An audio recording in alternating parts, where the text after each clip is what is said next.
Welcome to Futility Closet, a celebration of the quirky and the curious, the thought-provoking and the simply amusing. This is the audio companion to the website that catalogs more than 8,000 curiosities in history, language, mathematics, literature, philosophy, and art. You can find us online at futilitycloset.com. Thanks for joining us. Welcome to episode 74. I'm Greg Ross. And I'm Sharon Ross.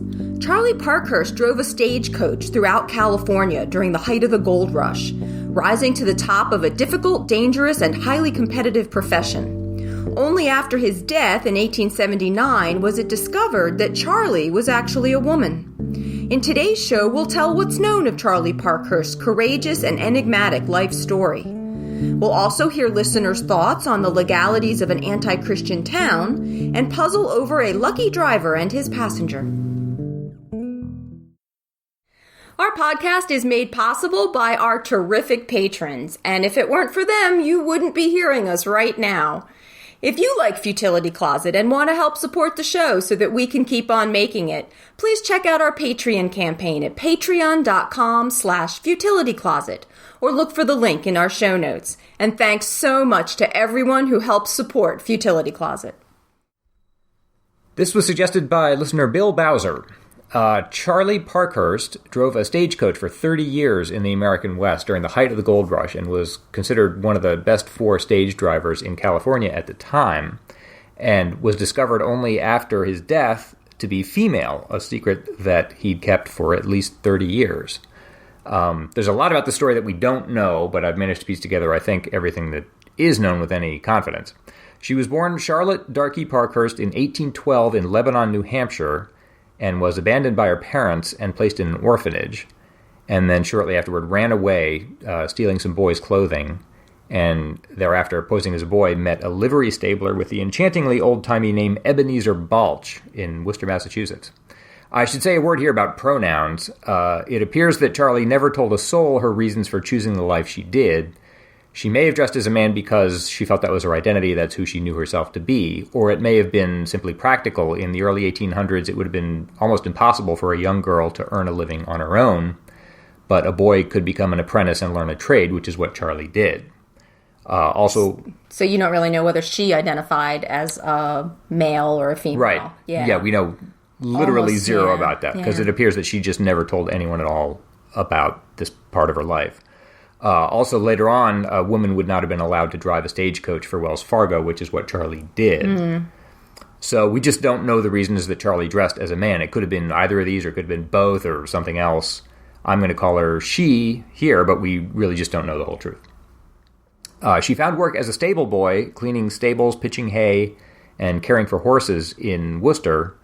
And Balch observed that she had quite a lot of natural ability with horses and began to train her to handle teams of horses. And apparently she was remarkably good at this. She got quickly skillful driving teams of 2 and then 4 and finally 6 horses. I don't know anything about horses, but apparently that's very difficult to do, and it's very impressive to learn it quickly. Finally, Balch bought some stables in Providence, Rhode Island, and took her along to work with him, and she began to develop a reputation as an accomplished stage driver. She finally went to Georgia to do some more driving down there. And during her years on the East Coast, she acquired a reputation as an outstanding, sure-handed driver. Just a very good, reliable, talented stagecoach driver. And it's really sad to think that if people knew she was a woman, they either wouldn't have let her do that, or I'm sure they would have thought, oh, she's no good. You know, yes. like they just would have assumed she couldn't possibly be good at that. Yeah, it's a really impressive story, but it raises a lot of questions because you just wonder what her experience was. And how lonely she must have been. I mean, you can't really form relationships with people if you don't want them to catch on to the fact that you're actually a woman. Or if you have any secret, that you're just trying to hold on to. The gold rush began in 1848 when she was in Georgia, and 3 years later, in 1851, she went by ship to California, which involves, this is before the Panama Canal, so that means going down, crossing Panama overland, and then going to San Francisco, which is where she wound up. She got work with the California Stage Company, which had recently been established there. When she arrived in San Francisco, she was nearly 40. The descriptions we have said she was 5'7" with broad shoulders and a raspy voice. She smoked cigars, chewed tobacco, and was a moderate drinker, which I guess maybe describes almost everyone in San Francisco at the time, at least in my mind. So she fit right in. She became one of the most prominent and ablest of all California stage drivers, which, even leaving gender out of it is an amazing accomplishment because this was the gold rush. This was the height of activity in California at the time. And she was just remarkably good at it. Shortly after arriving in California, she was kicked by a horse and wore a patch over her left eye, which gave her the nickname One-Eyed Charlie. But apparently she was very well known around San Francisco just for her driving abilities. During her tenure with the California Stage Company, she drove coaches through all the gold mining towns in nearly every route in the state, which is big. On some days, she'd cover 60 miles on treacherous roads and make the return trip as well. She also worked for the Pioneer Line, which offered service between San Jose and Santa Cruz. That was taken over by Wells Fargo in 1866. And sometimes Wells Fargo would give her special missions like transporting gold to New York, all the way across the country. Wow. Which she always returned safely. I mean, I can't imagine a bigger responsibility than that for a stagecoach driver, and she always did it successfully. So she was building a great reputation even then. And was apparently ambitious. She said her goal was to be the best dam driver in California, and by all accounts she succeeded at that and became known as one of the Old West's greatest stagecoach drivers. The reason everyone knew her in particular was because in the early days of the gold rush, the gold hunters used San Francisco as a sort of headquarters where they'd exchange information, and then they'd travel outward from the city to the most recently found diggings. And she was a stage driver on the more important routes leading out from the city, so she just had interactions with a great many people who got to know her. By all accounts, it's an extremely difficult job what she was doing, and she was proud of her skill. It required strength, dexterity, and good judgment. A good driver like her could earn up to $125 a month plus room and board, which is a very high salary for the era, but she really earned it.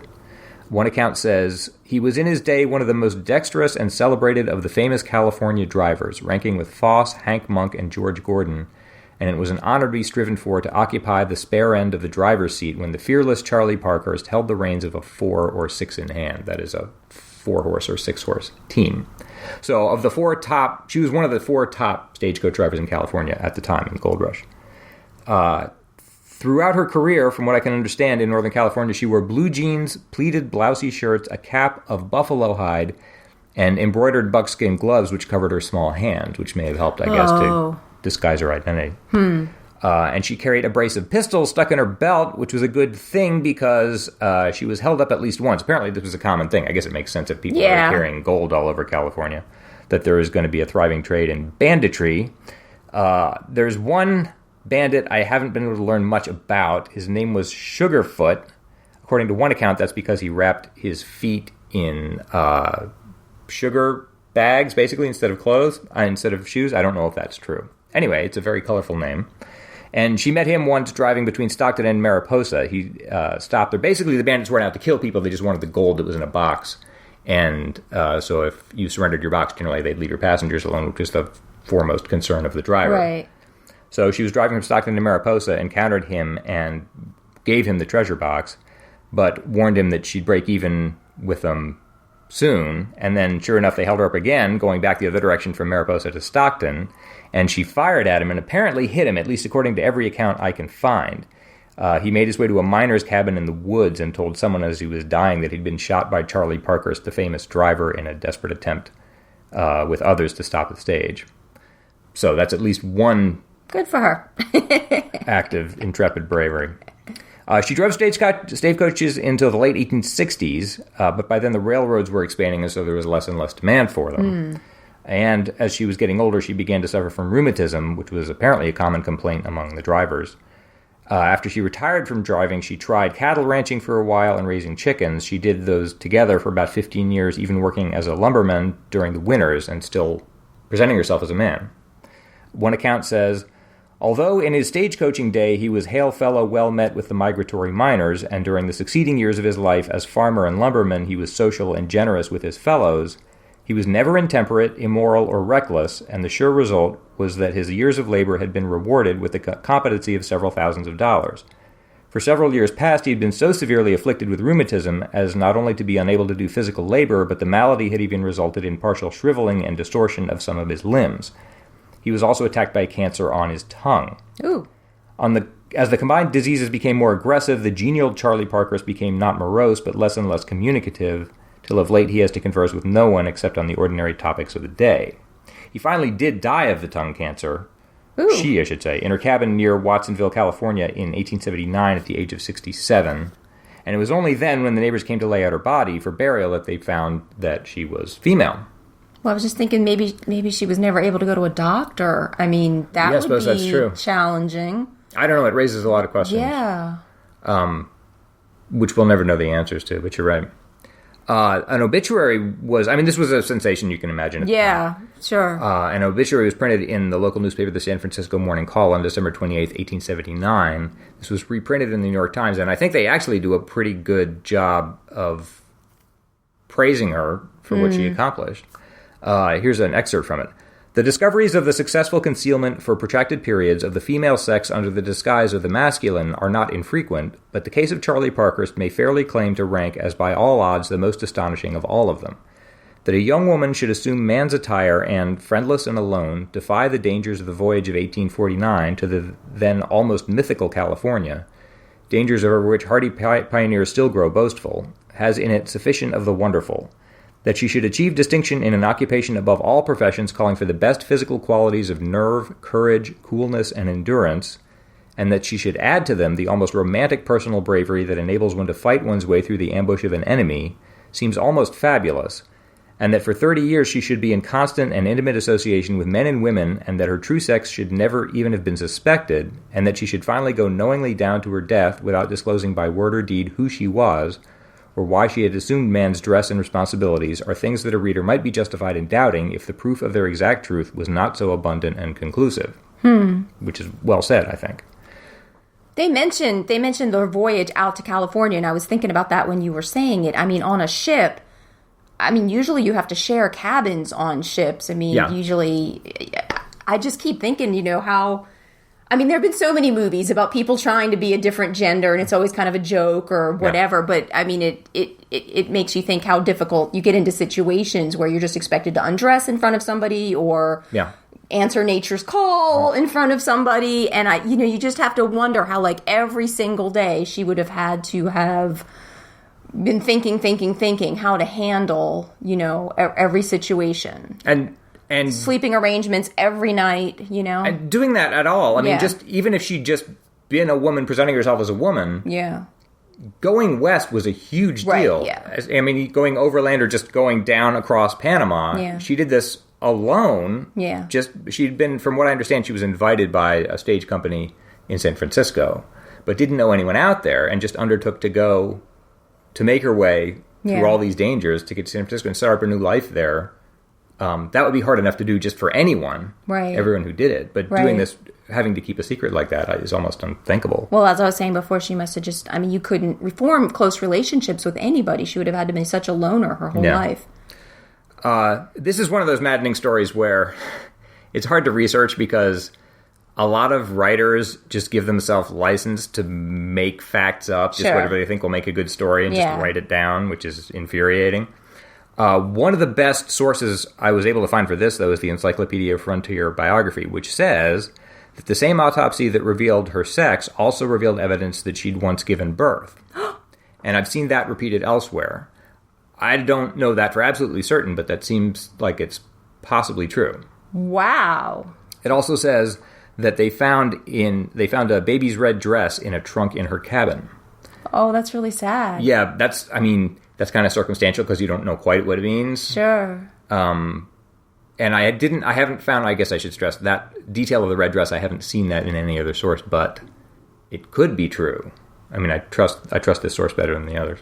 That's the kind of thing we've talked about things making a good movie. It's like you could just imagine that being the very last scene of the movie, somebody discovering the little red dress and putting together what that must have meant. And wow.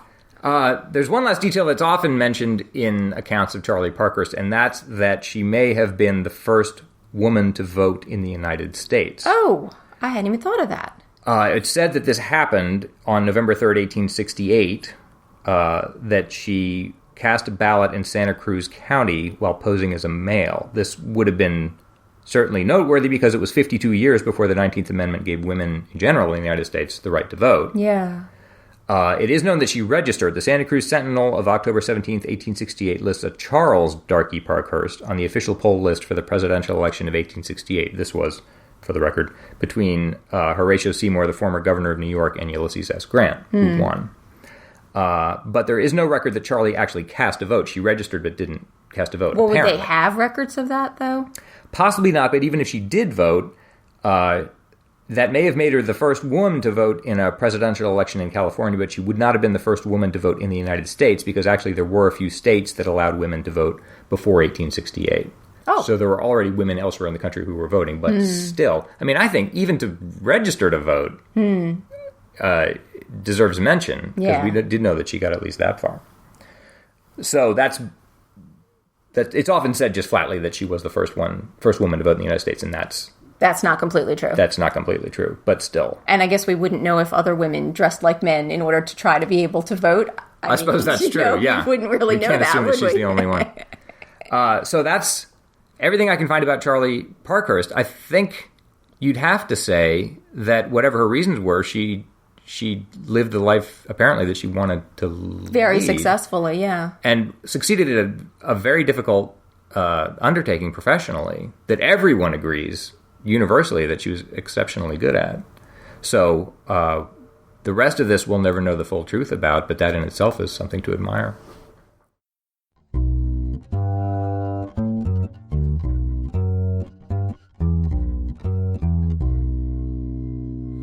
In episode 71, Greg told us about the town of Liberal, Missouri, which was founded in 1880 by freethinker George Walzer, who was very opposed to Christianity.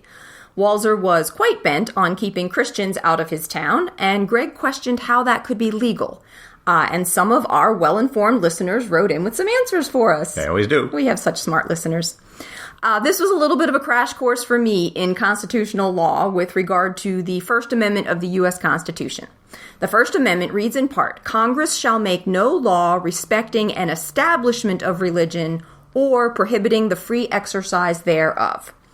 And Ankur Munjaniya wrote in to say that he is a lawyer, so he found your question right up his alley. Good.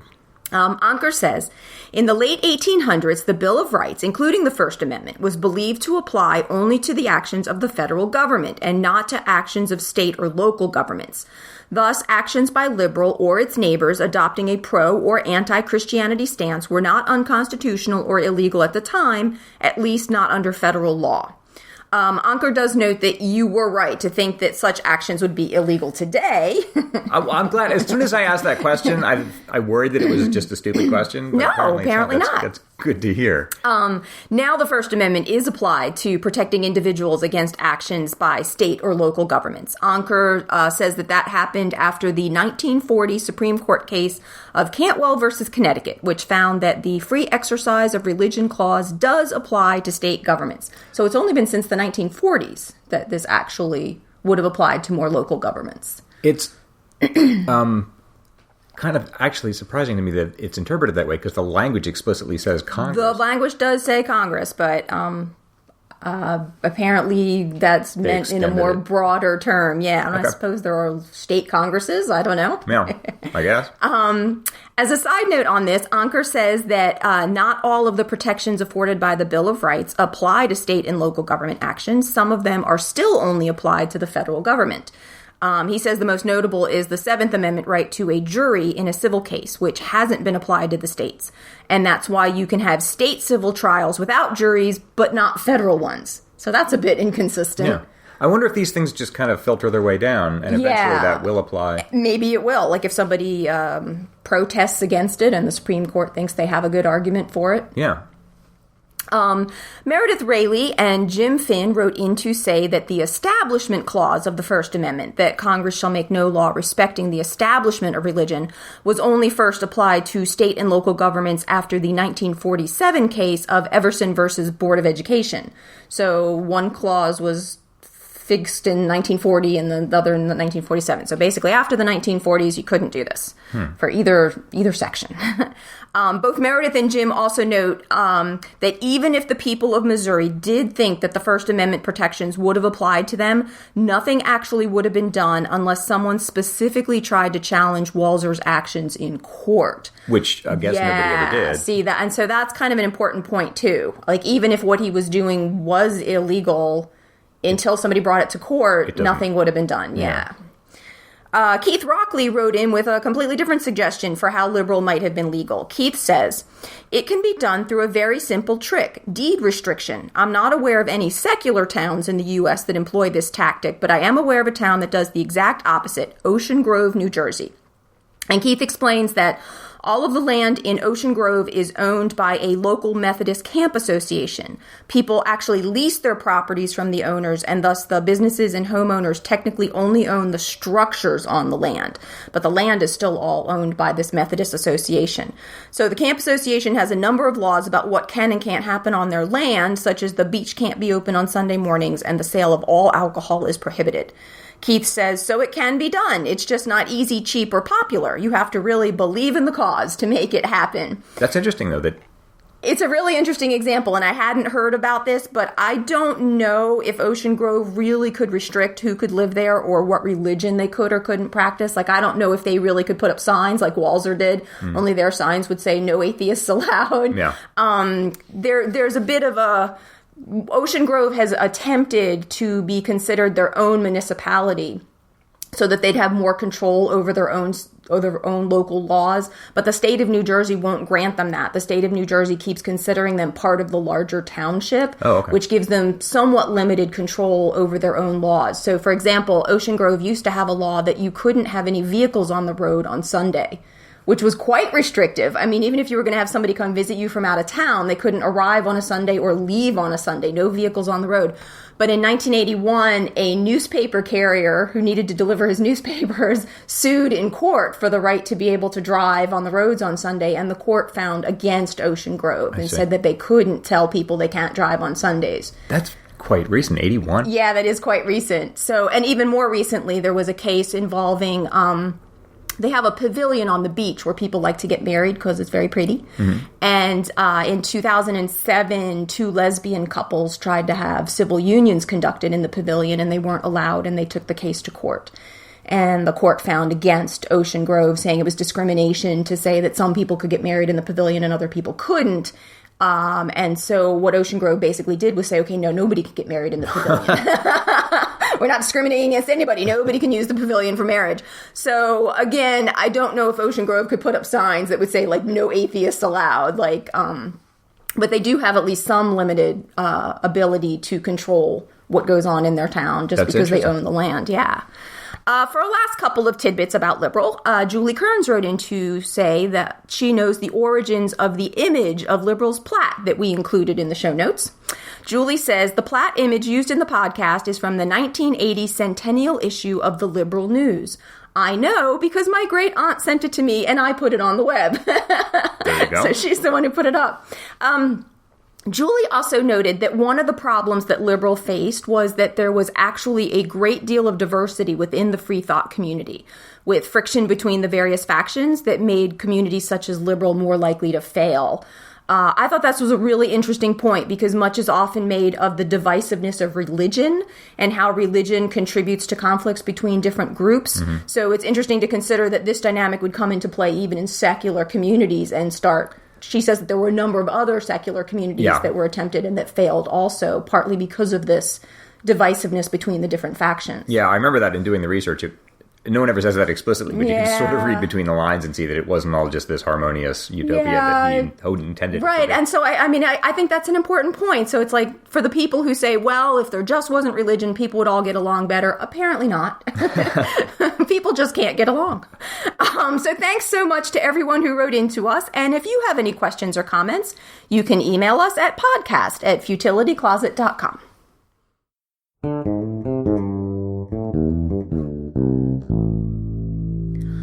All right, it's my turn to try to solve a lateral thinking puzzle. Greg's going to present me with an interesting sounding situation, and I have to work out what's going on, asking only yes or no questions. This was sent in by listener Jillian Caldwell. Okay. After a car journey, one of the passengers receives free clothing, and the driver is given sports tickets. They have not won a contest, and neither expected to receive these gifts. What is going on? Okay. After a car journey... Is that in an automobile? Yes. So these people were inside of an automobile for some period of time? Yes. Okay, when you say free clothing, Do you have something really specific in mind, like a hospital gown or a uniform, like something very specific like that? I want to say yes, but you mean as opposed to like... As opposed to like, just jeans and a t-shirt. Yes. I'll say yes. So, okay.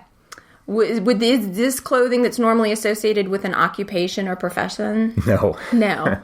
Was this a hospital gown? No. Okay. Okay. One of the passengers is given free clothing and the other is given sports tickets. Yes. Okay. Does it matter how many passengers there were altogether?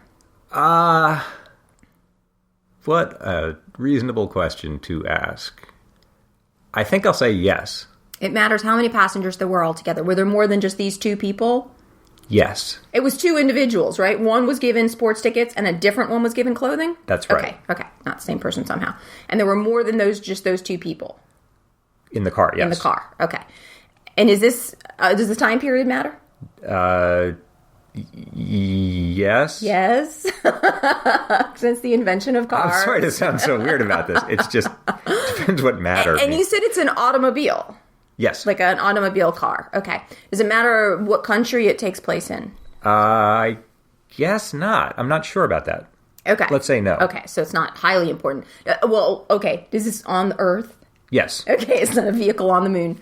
Okay. But it matters sort of maybe how many people were in the car altogether. A specific number of people. Yes. Yes.